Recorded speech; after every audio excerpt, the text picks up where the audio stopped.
Power क्या है? शक्ति। कार्य करने की दर, रेट ऑफ डूइंग वर्क। देखो, कार्य करने की जो हमारे अंदर एबिलिटी होती है कि हम सुबह से शाम तक कार्य कर सकते हैं, वो तो होती है एनर्जी। दर रेस्पेक्टिवली टाइम, यानी समय के सापेक्ष। यानी दो व्यक्ति हैं, एक व्यक्ति 20 पत्थर उठा सकता है, 20 स्टोन उठा सकता है 1 मिनट में। कितने में? 1 मिनट में, ठीक है। एक उठा सकता है 50 स्टोन। तो सीधी सी बात है, दोनों के लिए टाइम एक ही है, लेकिन ये ज़्यादा कार्य कर रहा है, तो इसकी जो पावर है वो ज़्यादा होगी। पावर बस यही है, पावर। पावर तभी तो कहते हैं ना जैसे जो व्हीकल है, वाहन, अब वाहनों की पावर होती है। अब ज़्यादा पावर वाला जो वाहन है, वो उसका पहिया ज़्यादा गति से घूमेगा, तो उतने ही समय में ज़्यादा दूरी तय करेगा। तो पावर का अर्थ क्या है? यानी निश्चित समय में किया गया कार्य क्या कहलाता है? पावर। कभी भी जैसे पावर, इसे पी से रिप्रेजेंट करते हैं, इसका यूनिट होता है वॉट, तो इसे डब्ल्यू से रिप्रेजेंट करेंगे, डब्ल्यू ए डबल टी। तो इसका यूनिट हो गया डब्ल्यू, और ये डब्ल्यू इसका हो गया जूल, ठीक है। टी का हो गया सेकेंड। तो डब्ल्यू बराबर जूल अपॉन सेकेंड, या लिख सकते हैं जूल मल्टीप्लाई सेकेंड। नीचे इसकी पावर 1 है, लेकिन ऊपर जाएगा तो -1, ये। तो W इसके इक्वल होता है, इसके भी इक्वल होता है। तो यूनिट है पावर का, वो लिख सकते हैं वॉट, या जूल पर सेकंड, या joule inverse second. Inverse second, inverse बोलते हैं इसे, जूल इंटू सेकंड की पावर -1। तो कभी भी अगर वो एक, जैसे उसने पूछ लिया 1 वॉट शक्ति क्या है, 1 वॉट शक्ति क्या है? 1 वॉट पावर।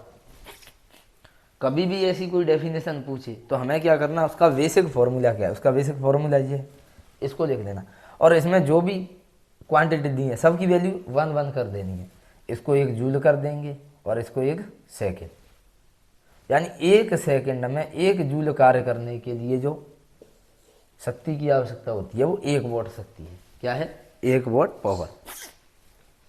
कभी भी सिंगल यूनिट की डेफिनेशन पूछे तो उसके फॉर्मूला में जाना है, और जितनी भी राशियां उसमें दे रखी हैं, क्वांटिटीज दे रखी हैं, उन सब की वैल्यू 1 कर देनी है, यूनिटरी। तो पावर क्या है? Rate of energy. तो energy, rate of doing work, sorry. तो एनर्जी और पावर में क्या डिफरेंस है? जैसे हमारे अंदर जितनी एनर्जी रहती है हम उतने देर तक कार्य करते हैं, वो तो उतनी देर तक कार्य करते हैं। लेकिन पावर क्या कहती है कि जितनी हमारे अंदर पाओगी उतना जल्दी कार्य करें। समझ में आया? तो रेस्पेक्टिवली टाइम। तो शक्ति का फॉर्मूला होता है P is equal to W upon T. Power का जो यूनिट है वो वॉट होता है, और वॉट का है कि इक्वल होता है जूल पर सेकंड या जूल इनवर्स सेकंड, ठीक है। अब जो शक्ति के यूनिट है, एक तो वॉट होता है जो ऐसा यूनिट है, और हमें साइंस में जब भी कोई न्यूमेरिकल हल करना है तो हमें केवल ऐसा यूनिट ही काम में ले, वॉट होते हैं। 1 किलोवाट होता है। किलो शब्द कहीं भी लग जाए, जैसे 1 वॉट है, अब इसको किलो में बदलना, 1000 का गुणा कर दो, क्योंकि 1 किलो में 1000 ग्राम होते हैं। वो वहाँ भी होता है ना, ऐसा सेम यहाँ है। तो 1 किलोवाट में 1000 वाट होते हैं। 1 किलोवाट में कितने वाट होते हैं? 1000 वाट, ठीक है। हॉर्स पावर, जो डीजल कार इंजन मान दो, उनमें जो इंजन होते हैं उसकी जो कैपेसिटी है, उसकी जो पावर है, उसको हॉर्स पावर में देते हैं। तो 1 हॉर्स पावर में होते हैं 746 वॉट। तो पावर का कोई भी, जैसे उसने दिया कि एक व्यक्ति 10 जूल कार्य करने में 3 सेकंड लेता है, 10 जूल कार्य हो गया, 3 सेकंड, 3 सेकंड का भाग दे दिया, तो 10/3 ये उसका आ गया, पावर आ गई। क्या आ गई? पावर। कार्य करने की दर को क्या कहते हैं? शक्ति। कार्य करने की दर को शक्ति कहते हैं। P बराबर W अपॉन टी। अब कोई वस्तु कोई व्यक्ति है, वस्तु को ऊपर ले जा रहा है, कहीं उठा के ले जा रहा है, तो उस स्थिति में उसकी जो पावर है वो क्या होगी, P बराबर W/T। क्योंकि ऊपर ले जाने के लिए किया गया कार्य है W बराबर स्थितिज ऊर्जा के बराबर होता था, जो हमने पढ़ लिया, जिसका फॉर्मूला होता था EP बराबर mgh। ठीक है, होता था कि नहीं। तो W की जगह EP, EP की जगह mgh, तो यहाँ W की जगह mgh लिख सकते हैं, तो P = mgh/T। ठीक है, कोई वस्तु को ऊपर उठाने में कितना कार्य किया जाता है, तो ये तो किलोग्राम में दे रखा होगा उसने वस्तु कितनी है, इसकी वैल्यू कांस्टेंट रहती है 9.8 या 10 मीटर पर सेकंड, उसकी ऊंचाई मीटर में होगी और जो T है वो सेकंड में होगा। सब की वैल्यू रख दो तो पावर की वैल्यू आ जाएगी, लास्ट में हमें लिख देना वॉट। क्या लिख देना, वॉट, कैलकुलेट करके लिख देंगे। तो P हमें निकालने के लिए W/T, यानी हमें वर्क का पता होना चाहिए और जितना वर्क है उसमें टाइम का डिवाइड कर देंगे टाइम से, तो आएगा उसे यूनिट। ठीक है, अगर ऊपर उठा रहे हैं हम अगेंस्ट ग्रेविटी, गुरुत्वाकर्षण बल के विपरीत कार्य कर रहे हैं, तो उस स्थिति में जो किया गया कार्य वो स्थितिज ऊर्जा के बराबर होता है। वर्क = पोटेंशियल एनर्जी = mgh की वैल्यू ऊपर रख देंगे, T डिवाइड कर देंगे, M उसने दे रखा होगा, कोई भी ऑब्जेक्ट है कितने किलोग्राम का है, G उसकी वैल्यू 9.8 होगी या 10 होगी, और H मीटर में होगा कि नहीं। तो ये हमारा हो गया पावर। अब हम चलते हैं थोड़ा घरों में इलेक्ट्रिक डिवाइस हम चलाते हैं, तो उसका जो बिजली का बिल आता है उसे निकालना सीखते हैं। बिजली का बिल, अगर हम घर की डिवाइस है अपने हिसाब से काम में लेंगे, तो हर डिवाइस की कोई ना कोई फिक्स पावर होती है। जैसे बल्ब लिया, उस पर लिखा होगा 100 वाट, तो समझ जाएंगे हम उस कितनी वाट की शक्ति है उसकी, 100। रॉड है पानी गर्म करने की, 600 वाट लिखा है, सपोज दैट, कुछ भी हो सकता है, अलग अलग पावर होती है हर डिवाइस की। तो जो इलेक्ट्रिकल एनर्जी क्या होती है, इलेक्ट्रिक करंट के कारण जो डिवाइसेज होती हैं उनकी जो ऊर्जा है, विद्युत ऊर्जा, क्या बोलते हैं उसे, विद्युत ऊर्जा। अब विद्युत ऊर्जा का जो कॉमर्शियल यूनिट होता है, कॉमर्शियल और व्यावसायिक यानी व्यवसाय हो रहा है ना बिजली का, गवर्नमेंट बिजली घर से बिजली इलेक्ट्रिसिटी सप्लाई करती है, उसका हमसे बिल लेती है। तो जो बिल है वो किसके अकॉर्डिंग लिया जाता है, वो यूनिट के अकॉर्डिंग लिया जाता है। यूनिट क्या है, यूनिट मतलब इकाई। तो विद्युत ऊर्जा की इकाई क्या है,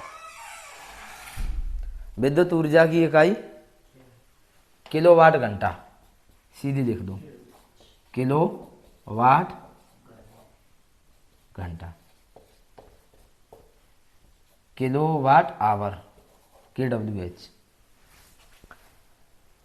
तो kWh देखेंगे हम, इसे जूल में चेंज कर लेते हैं, क्योंकि ये विद्युत ऊर्जा का फॉर्म है, ऊर्जा का जो सारी फॉर्म है वो सब लास्ट में ऊर्जा का जो यूनिट है वो जूल होता है। 1 किलोवाट में 1000 वाट, चूंकि समय का मात्रक सेकंड होता है। 1 घंटे में 60 मिनट और 60 मिनट प्रत्येक मिनट में 60 सेकंड, हमें सेकंड में बदलना है। तो या फिर ऐसे भी तो लिख सकते हैं, 1 घंटे में 3600 सेकंड होती है कि नहीं। तो 36 10 पावर 5, ठीक है, 3 और 2, या फिर यहाँ एक पॉइंट लगा देंगे तो नीचे एक जीरो बढ़ जाएगी, सॉरी हाँ एक जीरो और बढ़ा सकते हैं ना, 3.6 10 पावर 6 जूल। तो 1 kWh में कितने जूल होते हैं वो ये हो जाएंगे, ठीक है। तो ये इलेक्ट्रिक एनर्जी का कमर्शियल यूनिट, जैसे हम यूनिट कहते हैं, कितने यूनिट बिजली का बिल है। तो देखो अब हम क्या करते हैं कि हमारे पास जैसे एक न्यूमेरिकल करते हैं कि 100 वाट का पंखा है जो 2 घंटे चलता है, ठीक है।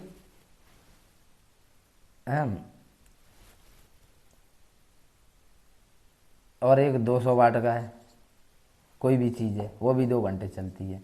कोई 500 वाट की चीज़ है वो भी 2 घंटे चलती है। तो हम क्या करेंगे, इन सबके वाट जोड़ लेंगे, कितने हुए 800 वाट हो गए, घंटे कितने हुए 2,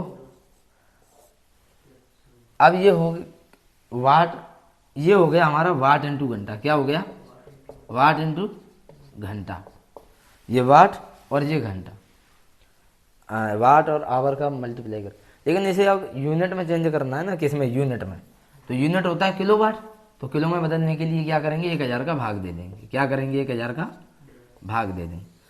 तो हमारे घर में जो भी डिवाइसें चल रही हैं, कौन सी कितने घंटे चल रही है, तो हमें अगर यूनिट बनाने ना, तो बस ऐसे कर देंगे। तो अब इसका यूनिट, कितने यूनिट बने इन चीज़ों के? 800 गुणा 2/1000 हो गया। ये एक दिन का बिल आ गया। महीने में चलता है तो 30 का गुणा कर देंगे। ठीक, तो एक जीरो से एक जीरो, दूसरी से दूसरी, तीसरी से तीसरी। 8 दूने 16, 16 × 3 = 48। कितना यूनिट आया? 48 यूनिट। एक महीने का बिल आ गया कि नहीं? ये 3 डिवाइसें थी, इतने इतने घंटे चलती थी। ये एक दिन का था, 30 पूरे महीने का। वो दे सकता है फरवरी महीना। अब उसने सवाल में लिख दिया फरवरी महीना, तो हमारे दिमाग में सीधा आना चाहिए फरवरी महीना लिखेगा तो वो साल भी देगा। अगर लीप वर्ष है तो 29 डे, साधारण वर्ष है तो 28 का गुणा हो जाएगा। फिर जो यूनिट आए, फिर वो बताएगा कि 10 रुपये यूनिट की दर से कितना बिल आएगा। तो 48 यूनिट बने महीने में, एक यूनिट का 10 रुपया है तो 480 रुपये का बिल आएगा कि नहीं? तो इस तरीके से बिजली का बिल जनरेट कर सकते हैं विद्युत ऊर्जा का व्यवसाय।